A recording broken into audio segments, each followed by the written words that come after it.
Hello, I am coming to you from my studio. I'm trying to get out of all the reflective glare that's happening in the studio right now because we've got some amazing sun that is coming out today, and it's not raining in Oregon. Oh my gosh. So today I'm going to just give you a quick shot of my little wood stove that heats my studio. This thing, and I am coming to you from a new phone. This is the Nokia 8.3 that has a couple of different ways of letting me film, which is really nice. I film with my camera. Of course I film with my camera. I film with my phone, which I use as a camera.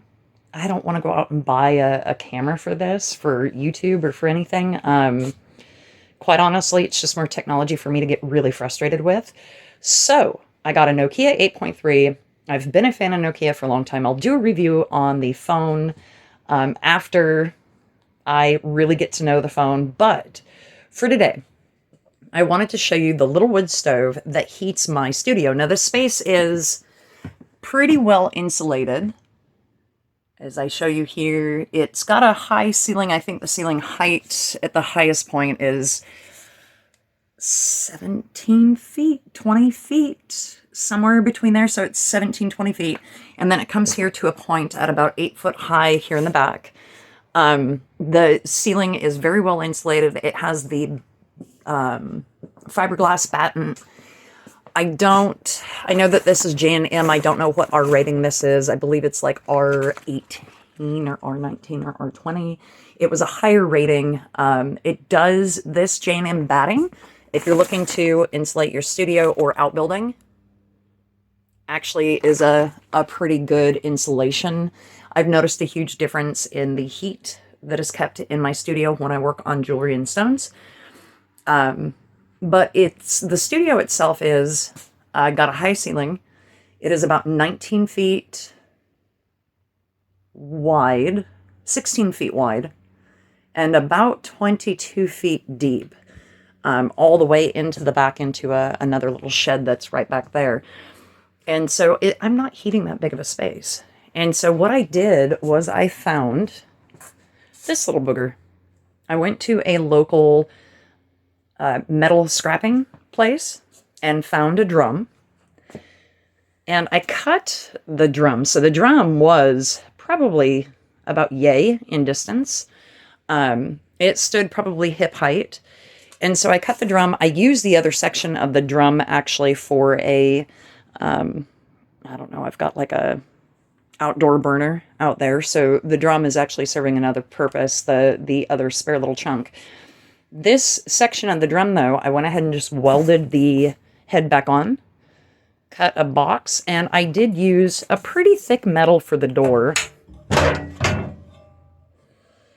That's the thickness of the door right there. I did use a gate latch from Lowe's, and believe it or not, these are L brackets that came off of a bed. They work.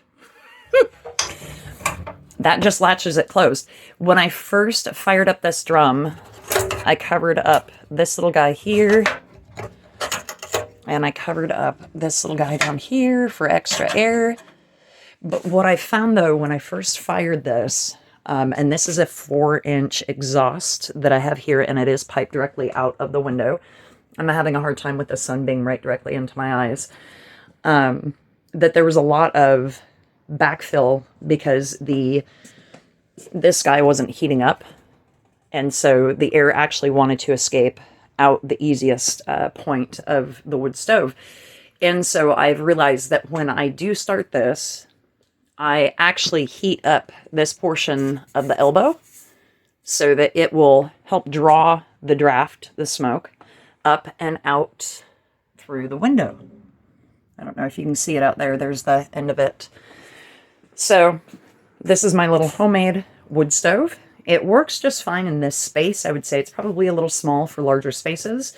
If I had a larger shop, I would have built the full-size drum into the wood stove.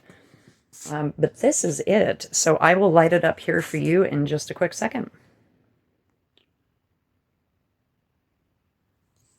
This is how I light my wood stove. I do get super annoyed when I light it and it doesn't stay lit. So there is that. And this is for extra ventilation down here.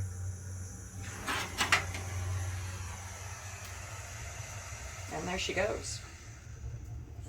Oh, let's heat up its elbow. So I'm going to heat its elbow up. I don't know if you all can see this. I'm going to heat its elbow up so that the smoke is drawn up into the wood stove. And yeah, I do have the wood stove sitting pretty close to a forge. It's a forge. It can handle wood stove heat. So I'm not too worried about the forge. There we go. And we'll give her a minute. She's close to reaching 100 degrees. So there's her little top burner thing. I don't know how accurate these little temperature readers are.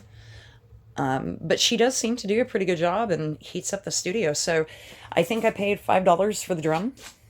And I did actually weld the elbows and the pipes together. I think I paid, I don't know, $10 for the sheet of steel. And yeah, that's my little wood stove. That's how I heat my studio when I work on stones, just to let you know.